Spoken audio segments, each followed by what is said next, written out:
No Man's Sky is a singularly unique game on the market, not because of the fact that it allows you to seamlessly cross a near infinite sea of stars and even being able to halo jump from your spaceship to planet side, which I'm not gonna lie is a wholly unique experience in of itself, but No Man's Sky is very different from basically every other game out there because of its history.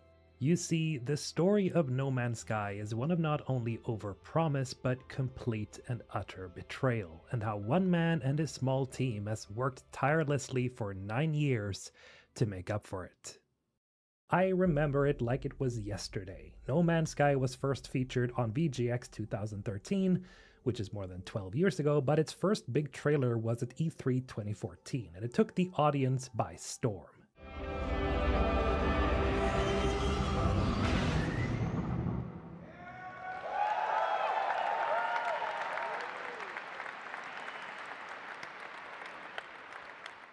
Everything about it was straight up hype. Here was this strange looking new game that lets you seamlessly hop into your spaceship, travel across the stars, land on another planet, and freely explore in the span of, what, 2 minutes? This shit was insane, and I remember being instantly caught by this first reveal. The hype was unreal. No loading screens, there's no fade to black, just a clean jump from ground to orbit like you were living in your own sci-fi movie. At the time, this was unheard of. Every article, every forum, every conversation made it feel like this was going to be the next giant leap for gaming. People were calling it the future of open worlds. It was gonna change everything, and when you're a gamer sitting there watching Sean Murray smile his way through interviews talking about quintillions of planets and the infinite possibilities, you couldn't help but believe him.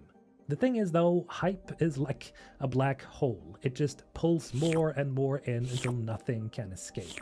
No Man's Sky didn't just look good, it looked too good. The way the media framed it and the way fans built it up, it started to sound less like a video game and more like a second coming of Star Trek. Everyone had their own fantasy about what this game was gonna be. For some people, it was a hardcore space sim. For others, it was Minecraft in space. For others still, it was the ultimate multiplayer exploration game where you and your friends could just get lost among the stars.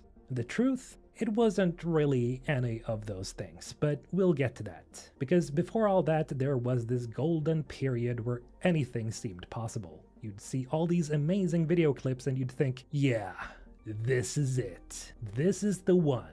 Like, I can't overstate how hyped people were. Pre-orders were through the roof. Sean Murray was on late night TV with Stephen Colbert. It was all over Reddit. It was everywhere. No Man's Sky wasn't just a game anymore. It was an event. It was the event. And then it all came crashing down.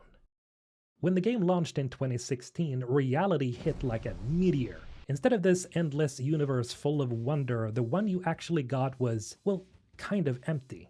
Sure, you could fly to planets and yeah, you could mine stuff, but the creatures were awkward, the worlds looked repetitive, and the features people swore were going to be in there, well, they weren't. Multiplayer?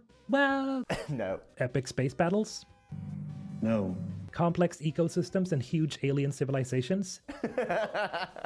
No. At one point, 2 players went to the exact same planet and to the exact same spot and tried to engage with each other, but they couldn't because it wasn't multiplayer. It was a lie. People were pissed. Metascores went red instantly. Memes tore the game apart. No Man's Lie became the nickname, and within weeks, the player count nosedived harder than a starship without fuel. It was one of the biggest betrayals in gaming, not just because the game was bare bones, but because people felt like they'd been sold a dream that didn't exist. And I'm not exaggerating when I say the anger was insane. Refunds were flying, Reddit threads were basically bonfires, and even the UK's Advertising Standards Authority launched an investigation into whether the trailers had misled people. That's how fucking bad it was. And Hello Games, they went completely silent. No interviews, no big apologies, just crickets. I really do remember it in the back of my mind. It honestly looked like they had cashed out and disappeared. And the fact that they weren't responding just fueled the rage. Because when a company screws up, people expect at least some kind of explanation. Instead, it felt like Sean Murray had just vanished into the void and taken the money with him. But here's where the story gets interesting, because this was not the end. As much as everyone thought Hello Games was done, they weren't. They were being silent for a very good reason. They were cooking. Months went by, and then something happened. Out of nowhere, Hello Games broke their silence. No long apology video, no over-the-top marketing campaign, just a very simple post. The Foundation update. It was pretty funny in how understated it was. They basically said, yeah, we've been quiet, but we're listening. This is the foundation for things to come. That's it. No fireworks, no promises, just a basic patch. But when people actually booted it up, it wasn't just a patch. It was massive. Suddenly you could build bases, set up farms, hire alien workers, and even own freighters, giant ships that acted as your mobile headquarters. They added new modes like creative and survival, which completely changed how you could play. And all of that, mind you, was completely free. This was the moment everyone realized, oh shit, they didn't actually give up. They didn't abandon the game. They were actually trying to fix it. Now don't get me wrong, the Foundation update didn't magically save No Man's Sky. It was still pretty rough, still missing a lot of the stuff people wanted, but it planted a seed. For the first time since launch, players started thinking that maybe this could become something. And Hello Games leaned into that. Instead of doing hype interviews or flashy trailers, they went quiet again. No promises, no timelines, just heads down, working.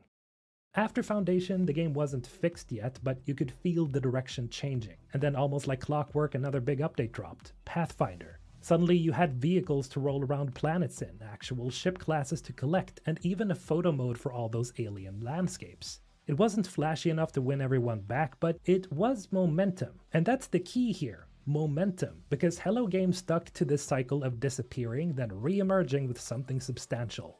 Then, a year later, the big one appeared, Atlas Rises. This was when the game started looking like the thing people had hoped for back in 2016.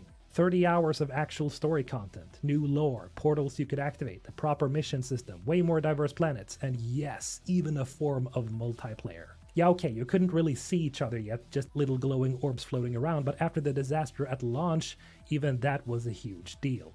By this point, the conversation had completely shifted. It wasn't, this game is a scam. It was, wait a minute, this is actually getting really good.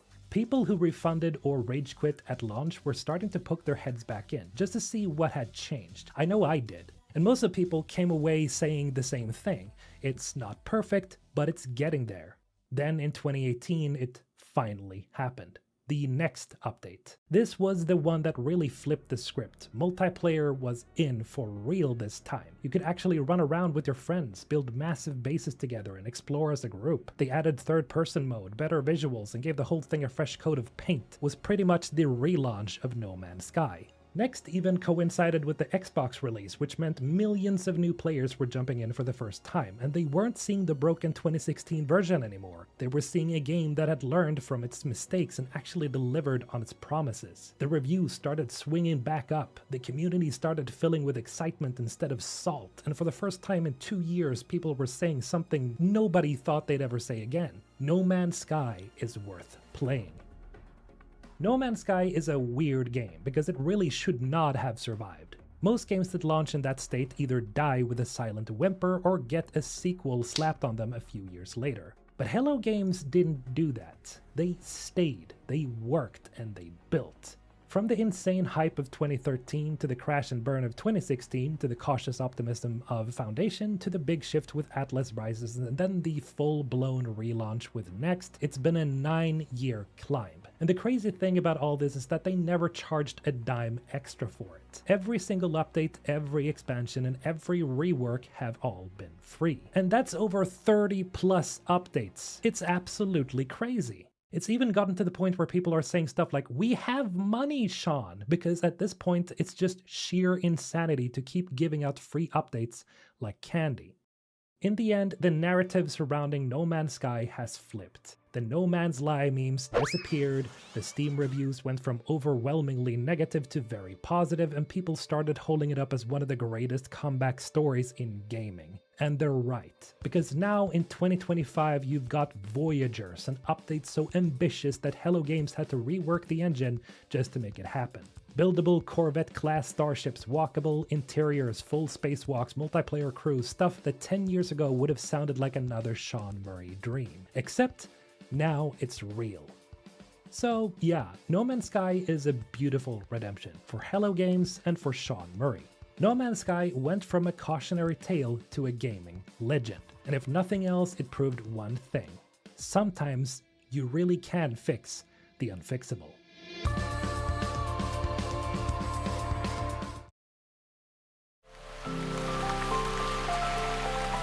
Okay, so guys, welcome back.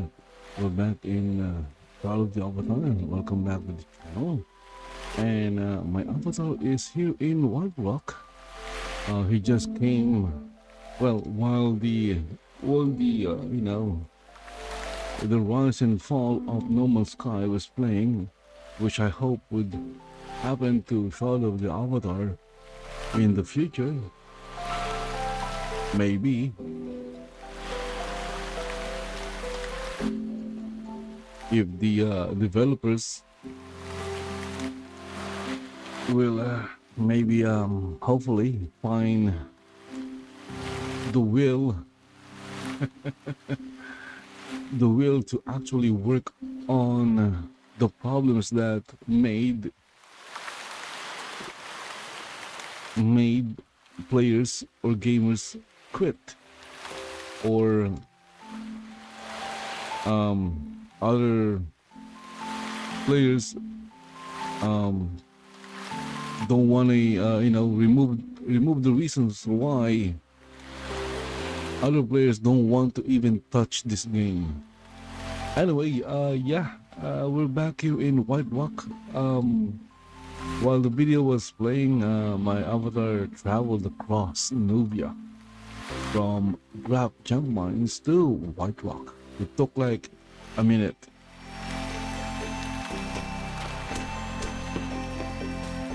Well, you know why I'm here in White Rock. Well, I'm here to do some crafting. I'm going to craft some fish bowls. Okay, fish bowls, baby.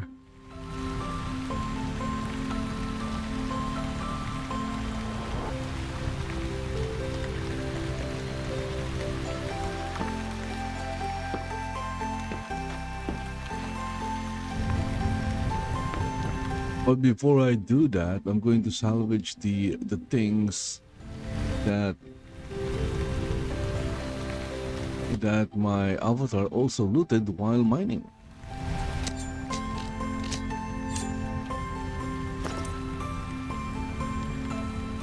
Like dirty clothes.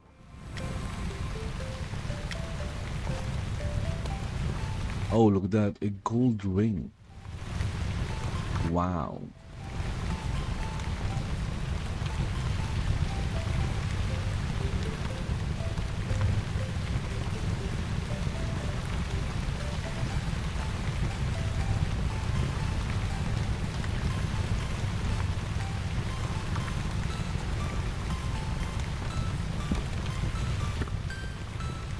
Wait, no leather? That's it, no leather? Except for the leather belt? Okay. All rusty.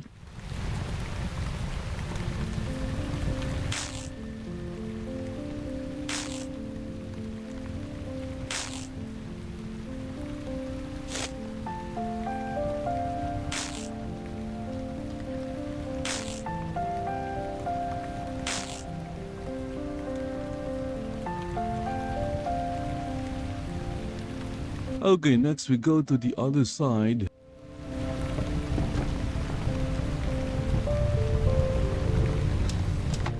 And we salvage more.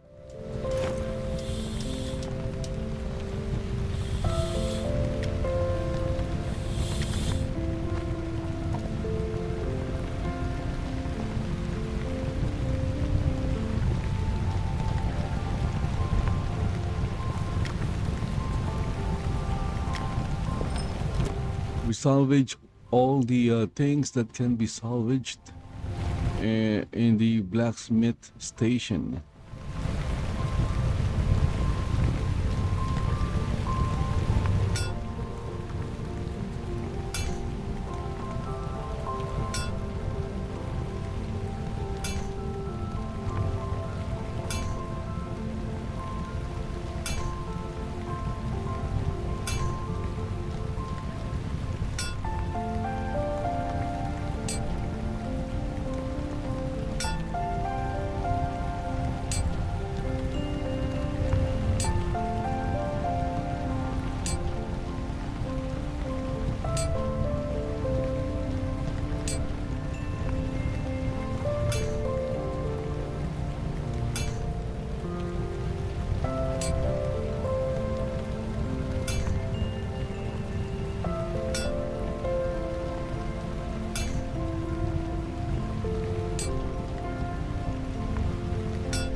And then we go to the carpentry to salvage the rest.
Okay, so that was it.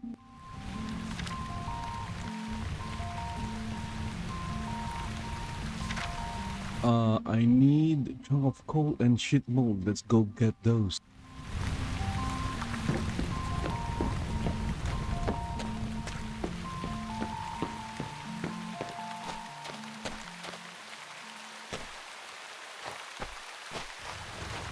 See, again, there is a bug. I think the bug only exists in this town or something.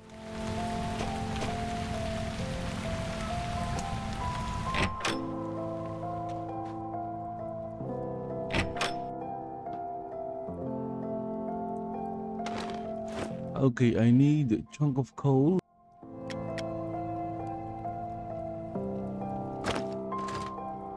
And I need shit mold. Shit mold.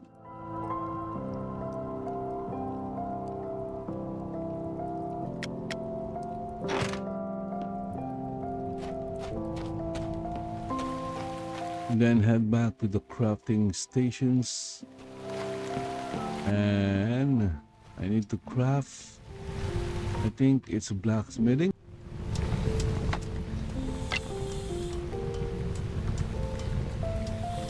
No, I think it's smelting. I think it's smelting.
Okay, next.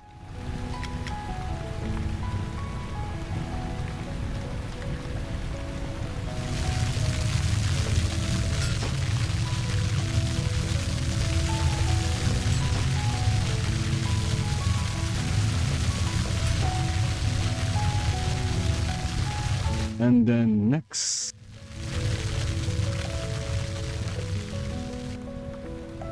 This time it's 46 glass sheets.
Okay, what happened? Okay, I think the shit mold broke.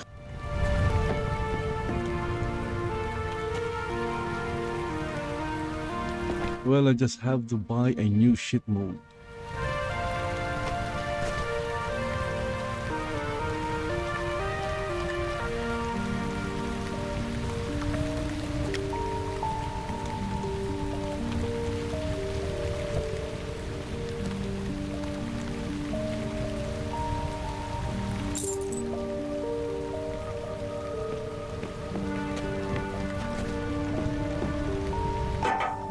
Okay, and then we continue with crafting more glass sheets.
And then after this, I'll have to gather buckets of water. That is very exciting, gathering buckets of water.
Okay, this time I need to gather buckets of water from this tiny fountain.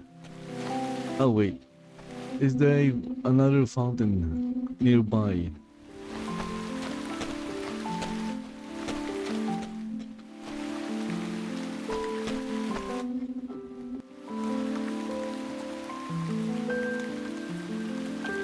Nope, there aren't.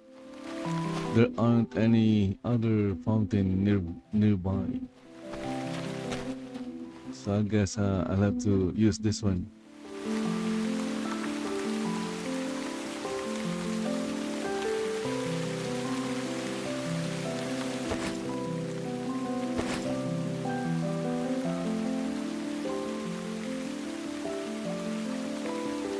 So we have 82 glass sheets. I'll need 40 buckets of water.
Okay, I have 18. I need 40.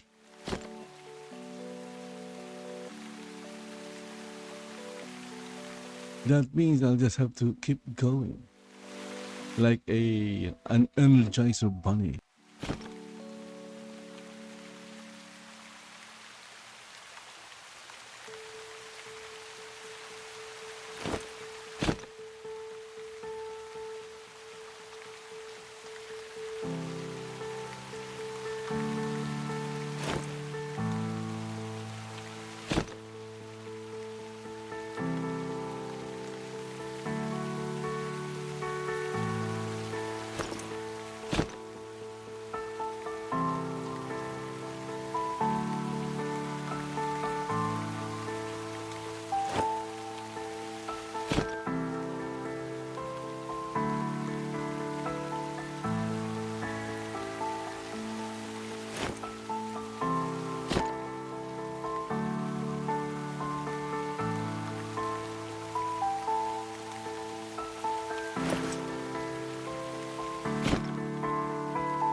27. 27 buckets of water. We are nearing the halfway mark. Hope you guys are having a wonderful day. And if not, I hope that watching my stream can add a little bit of brightness into your day.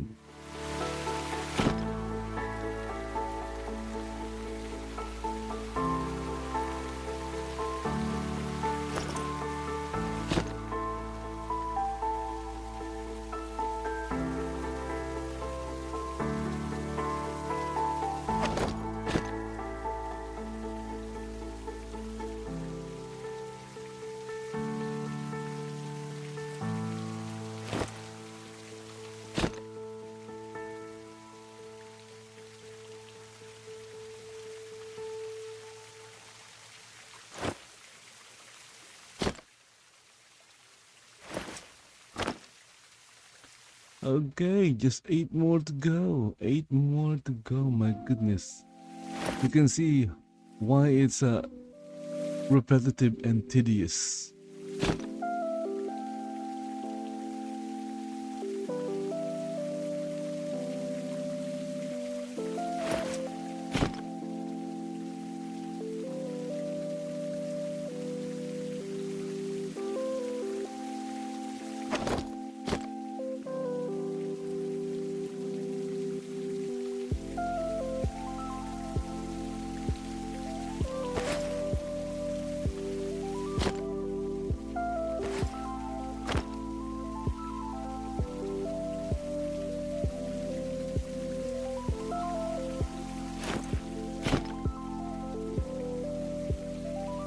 And I don't think there is any faster way of doing this.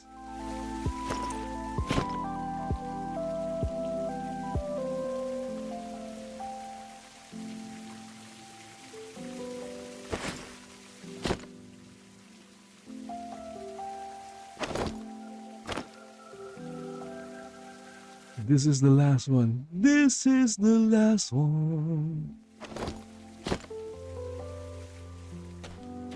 Okay, let's go start crafting fish bowls, baby. I think it's blacksmithing.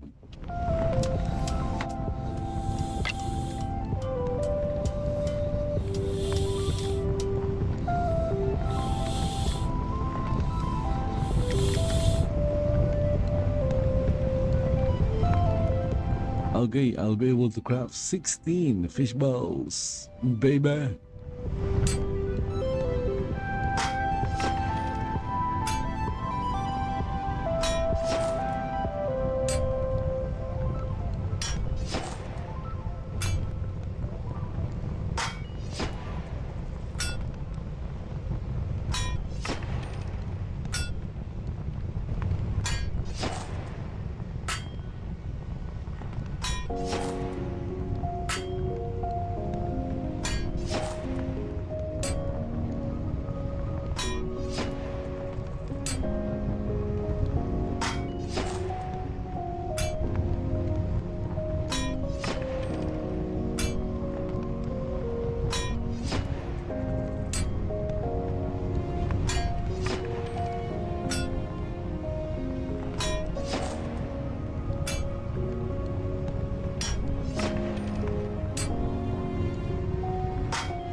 Okay, there you go. 16 brand new spanking. Oh, look, it looks like this thing was updated.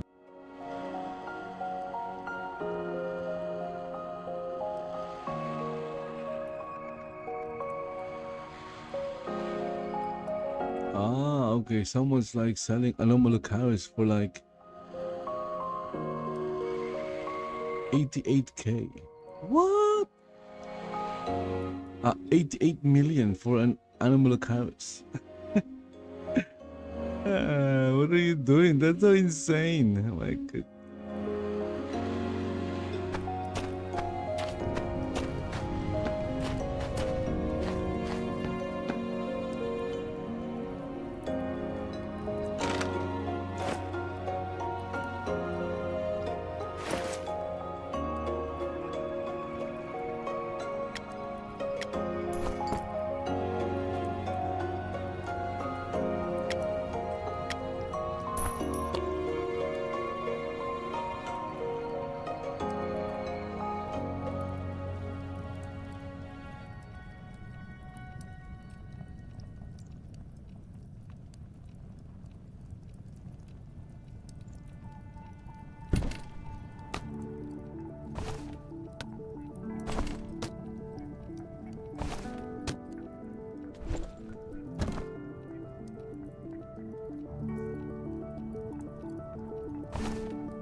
Okay, it seems that don't have anything for farming.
Okay, let's go sell some things that I don't need to the crafting, to the NPC merchants.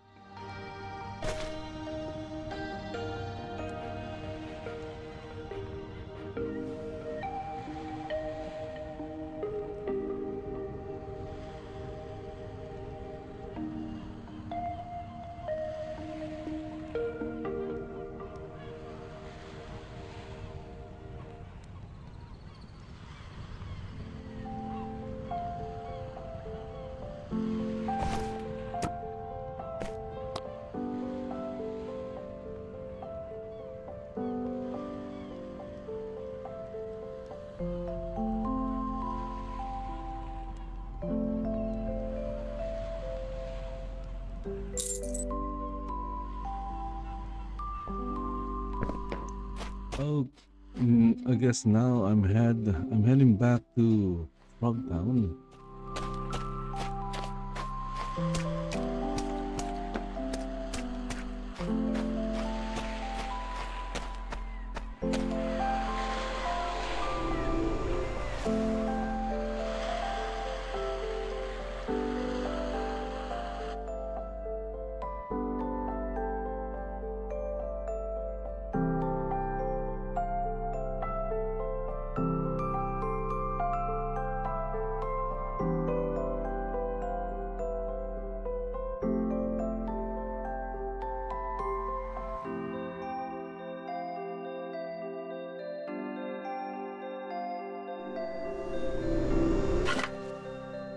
Again, there are items that require like a few layers of processing before you can finish the actual item.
Crap, we don't have any rugs that I can use. Ooh. Okay, rug.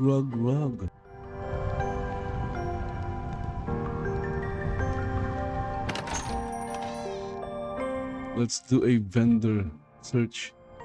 Maybe we can buy a cheap rug.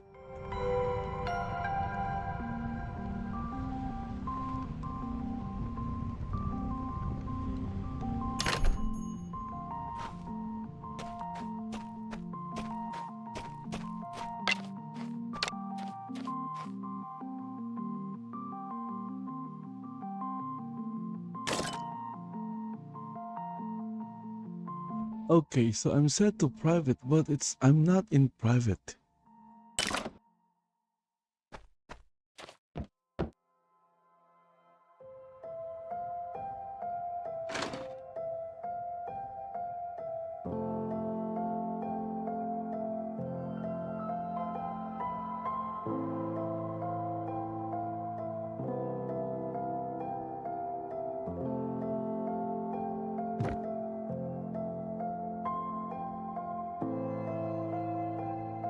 Okay, it's definitely lagging. Look at that. It's not displaying the content of the container. Oh, there it is.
Okay, this thing is too big.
I will replace them once I find where my other snowmen are. Right now, I don't know where my other snowmen are located.